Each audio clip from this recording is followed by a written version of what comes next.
Tujuan dari dibuatnya video ini untuk memenuhi tugas individu yang kedua dari mata kuliah Jaringan Komunikasi. Saya dari kelas A3. Nah, di sini kita akan memulai dengan cara mengetikkan CD. CD ini mengubah direktori kerja saat ini dan membantu navigasi di dalam sistem file.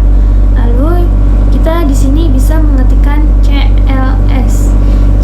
CLS ini untuk membersihkan layar command prompt untuk menampilkan yang lebih rapi. Di sini kita bisa mengetikkan CLS string tanda tanya. Juga hilang. CLS ini untuk menampilkan bantuan dan informasi tentang penggunaan perintah. Cuman karena kita belum menggunakan perintah apa-apa, jadi dia kosong. Lalu kita nulis di sini dir string tanda tanya. Kosong juga. Kita juga bisa menulis dir dengan dir aja ya. Kalau dir aja itu menampilkan bantuan untuk perintah. Lalu di sini kita dapat menuliskan ipconfig. Nah, ipconfig ini menampilkan konfigurasi IP dasar dari semua departemen jaringan. Lalu kita menuliskan ipconfig all. Ipconfig all. Ipconfig all ini menampilkan informasi detail tentang konfigurasi IP, termaksud alamat MAC dan informasi DHCP. Lalu selanjutnya ada ipconfig release. Ipconfig release.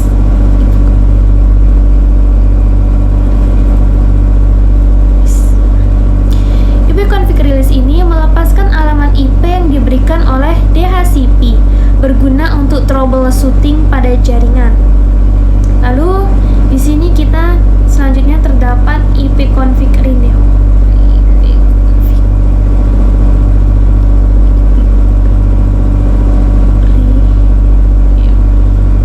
Nah, ipconfig renew ini memperbarui alamat IP dari HDCP, membantu memperbaiki masalah konektivitas. Selanjutnya ada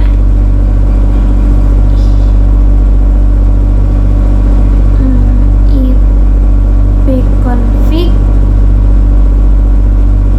display DNS. Nah, ipconfig display DNS ini untuk menampilkan charge DNS resolver. Lalu selanjutnya ada ipconfig register.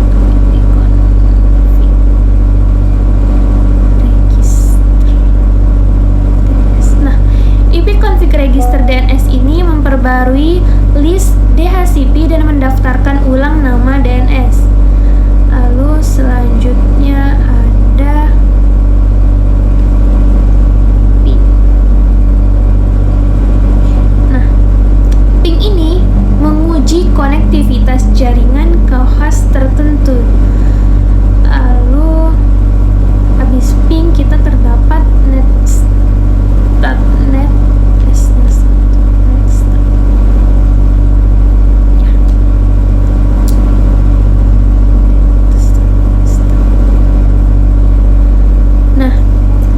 Ini menampilkan statistik jaringan dan informasi koneksi, membantu dalam memonitor koneksi pada jaringan.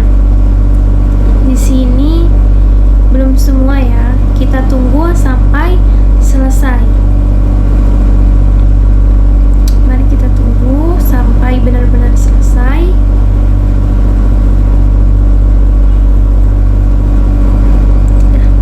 Sudah selesai. Selanjutnya tadi selanjutnya kita ada tracker.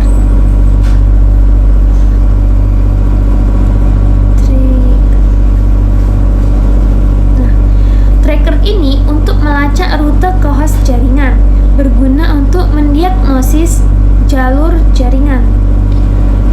Selanjutnya ada pet ping. Nah, pet ping ini menggabungkan menghubungkan fungsi ping dan tracker untuk memberikan informasi tentang rute dan latensi. Selanjutnya kita ada NS Lookup.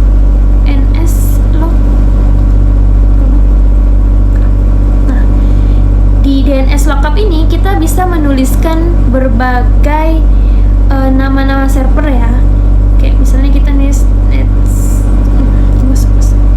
kita tulis apa ya?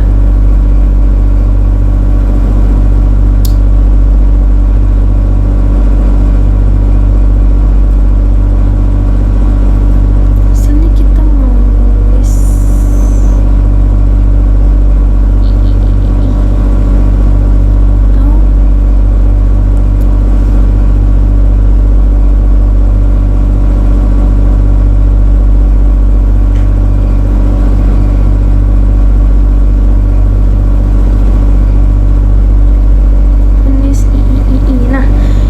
servernya unknown tapi address-nya ada gitu ya, atau kita nulis lain.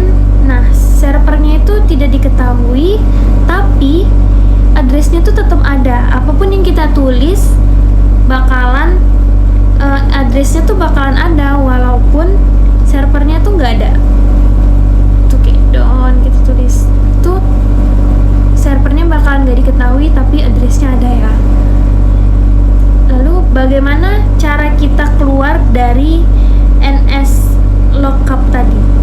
Dengan cara kita bisa menuliskan exit ya pada tanda ini exit. Nah, dia nanti bakalan keluar kalau kita udah nulis exit. Lalu selanjutnya ada nets. Nah, nets ini juga sama kayak NS Lookup tadi. Kalau mau keluar kita harus menuliskan exit terlebih dahulu agar bisa lanjut. Lalu habis itu ada root. Root ini menampilkan dan memodifikasi tabel routing IP ya. Dan yang terakhir kita terdapat net. Net ini mengelola sumber daya jaringan, pengguna, dan layanan serta memberikan kontrol administratif atas jaringan. Apa sih kesimpulan dari 20 perintah ini? Nah, kesimpulan dari 20 perintah ini, jika kita sudah memahami dan menggunakan perintah-perintah ini, maka kita dapat melakukan berbagai aktivitas, berbagai tugas kita dengan mudah ya. Kita dapat melakukan aktivitas kita dengan berbagai tugas administratif dan troubleshooting jaringan dengan lebih efektif. Nah, sekian penjelasan dari saya tentang perintah-perintah. Assalamualaikum warahmatullahi wabarakatuh.